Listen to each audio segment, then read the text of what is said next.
Assalamualaikum warahmatullahi wabarakatuh. Halo, apa kabar pemirsa? Berjumpa di Sepekan Mitra Pos edisi hari ini Minggu 5 September 2021.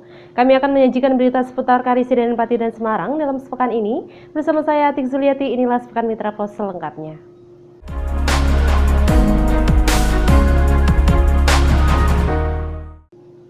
Berita pertama pemirsa, para petani di Desa Kajoran, Kecamatan Sedan, Kabupaten Rembang beralih profesi menjadi petani jeruk.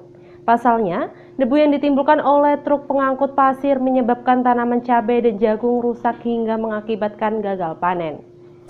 Para petani di Desa Kajoran, Kecamatan Sedan, Kabupaten Rembang beralih profesi menjadi petani jeruk. Pasalnya, debu yang ditimbulkan oleh truk pengangkut pasir menyebabkan tanaman cabai dan jagung rusak hingga mengakibatkan gagal panen. Salah satu petani setempat, Komet, mengaku biasanya setiap musim kemarau petani sudah panen jagung dan cabai. Namun, akibat debu dari pengangkutan tambang di sekeliling lahan mengakibatkan kerusakan pada tanaman. Setiap harinya truk pengangkut pasir tambang hilir mudik bergantian. Hampir setiap hari ada sekitar 10 truk lebih yang masuk. Jeruk nipis menjadi tanaman alternatif yang dipilih petani lantaran memiliki harga stabil di pasaran. Biasanya, petani panen setiap 6 bulan sekali. Di tingkat petani, harga jeruk nipis berkisar 15.000 per kilonya. Biasanya, pedagang menjualnya dengan harga 17.000 per kilo.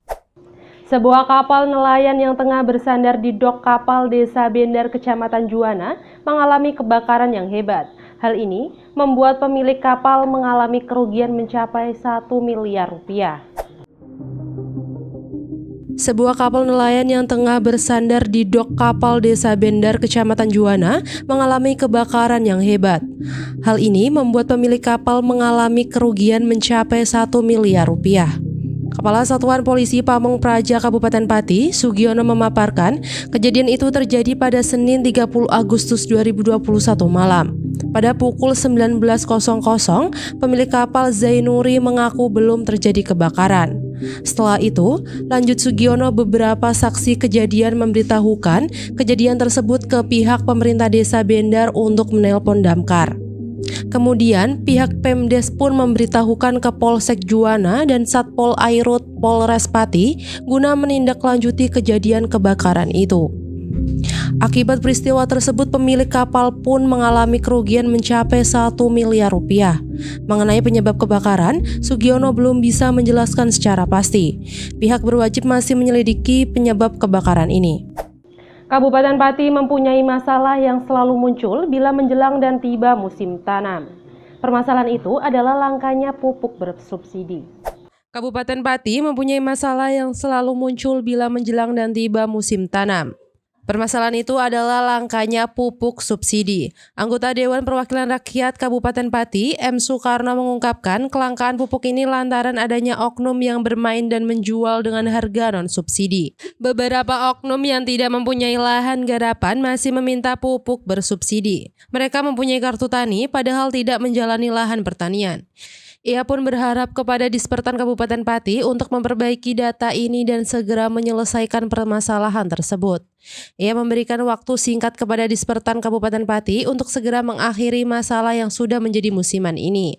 Tak hanya itu, Soekarno juga meminta Dispertan untuk terus berkomunikasi demi masalah ini teratasi.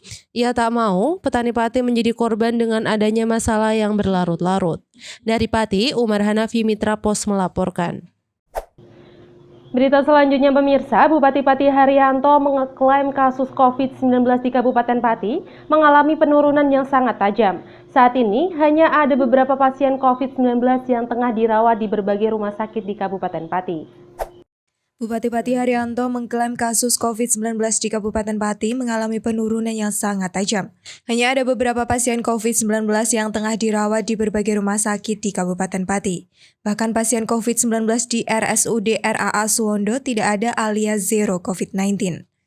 Di RSUD Suwondo hanya ada 2 orang yang tengah menjalani karantina, itu pun bukan warga Pati. Meskipun mengalami penurunan, Haryanto masih mewanti-wanti masyarakat untuk selalu waspada. Ia tak mau gelombang tsunami COVID-19 terjadi lagi di bumi Minatani. Hal senada juga diungkapkan oleh Wakil Bupati Pati, Saiful Arifin. Ia berharap masyarakat menerapkan prokes sebelum pandemi dinyatakan berakhir. Menurutnya angka COVID-19 lantaran adanya peran masyarakat yang mentaati protokol kesehatan. Diharapkan dengan adanya penurunan kasus ini, ekonomi dapat kembali pulih. Sedangkan PLT Direktur RSUD RAA Suwondo Edi Siswanto berharap masyarakat tidak khawatir ke rumah sakit untuk berobat. Mengingat sebelumnya masyarakat enggan berobat ke rumah sakit lantaran takut di-COVID-kan. Seleksi terbuka jabatan pimpinan tinggi Sekda Kabupaten Pati akhirnya meloloskan 3 nama yang ikut dalam seleksi berikutnya. Seleksi terbuka jabatan pimpinan tinggi Sekda Kabupaten Pati akhirnya meloloskan 3 nama untuk ikut dalam seleksi berikutnya. Ketiga nama tersebut adalah Jumani yang saat ini menjadi Inspektur Daerah Kabupaten Pati, Teguh Widyamoko staf ahli Bupati, dan Wahyu Setiawati yang saat ini Kepala Dinas Koperasi dan UMKM Pati. Namun nama yang disebutkan pertama mendapat penolakan dari sejumlah anggota DPRD Kabupaten Pati. Hampir semua membenarkan akan penolakan yang diberikan. Walaupun alasan penolakan pencalonan Jumani sebagai calon sekda, para petinggi Dewan enggan berkomentar. Seperti yang dilontarkan oleh Muhammadin, Wakil 3 Ketua DPRD Kabupaten Pati. Ia mengatakan penolakan akan pencalonan Jumani benar adanya. Sedangkan terkait alasan penolakan sendiri, dirinya enggan berkomentar. Menurutnya alasan penolakan datang dari masing-masing dewan yang tidak dapat dijelaskan satu persatu. Hal ini juga dibenarkan Wakil Ketua 1 DPRD Pati, Joni Kurnianto. Anggota dewan seperti Warjono mengatakan penolakan akan Jumani sebagai sekda hampir sepenuhnya dari dewan. Jika dihitung secara persentase, Warjono mengatakan penolakan tersebut mencapai angka 80%. Ia sendiri secara pribadi mengatakan penolakan terhadap Jumani sebagai sekda lantaran kendala komunikasi. Pasalnya Jumani sendiri dinilai kurang baik dalam hal komunikasi dengan dewan. Sementara itu ketika diminta tanggapan terkait penolakan ini, Jumani enggan berkomentar. Informasi tadi sekaligus menjadi sajian akhir dari Sepekan Mitra Pos. Informasi mengenai berita dan kejadian terupdate Karisiden Pati dan Semarang dapat Anda akses di www.mitrapos.com. Kini saatnya saya Atik Zuliati berserta seluruh kerabat kerja yang bertugas pamit undur diri. Terima kasih atas perhatian. Wassalamualaikum warahmatullahi wabarakatuh. Tetap patuhi protokol kesehatan dan sampai jumpa.